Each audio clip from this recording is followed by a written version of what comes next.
काही पक्ष आणि काही नेते आता केवळ पोस्टरवरच मुंबईकरांच्या मनातून उतरले, मुंबईकरांच्या मतदानाच्या प्रक्रियेतून उतरले आणि केवळ पोस्टरवर काही नेते आणि काही पक्ष राहिले ते लपून लपून लबाडीने पोस्टर लावून जनतेमध्ये भ्रम पसरवण्याचा प्रयत्न करतात.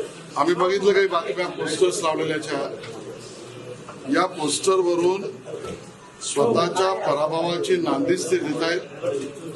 कारण मुंबईच्या विकासाचा, मुंबईकरांच्या स्वप्नाचा आणि मुंबईत राहणाऱ्या मराठी माणसाच्या हक्काचा काही विचार त्यांच्या पोस्टरवरून त्यांनी मांडलेला नाही.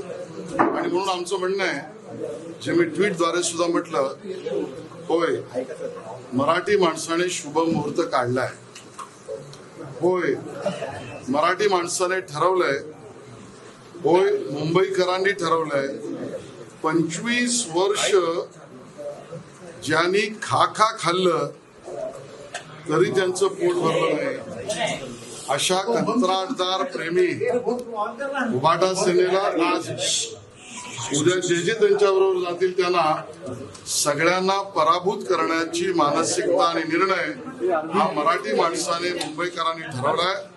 आणि तो शुभ मुहूर्त 15 तारखेला मतदानात आणि 16 तारखेला निकालात उभाटा सेना आणि त्यांच्याबरोबर जे जातील त्यांच्या पराभवाचा शुभ मुहूर्त मराठी माणसाने ठरवला.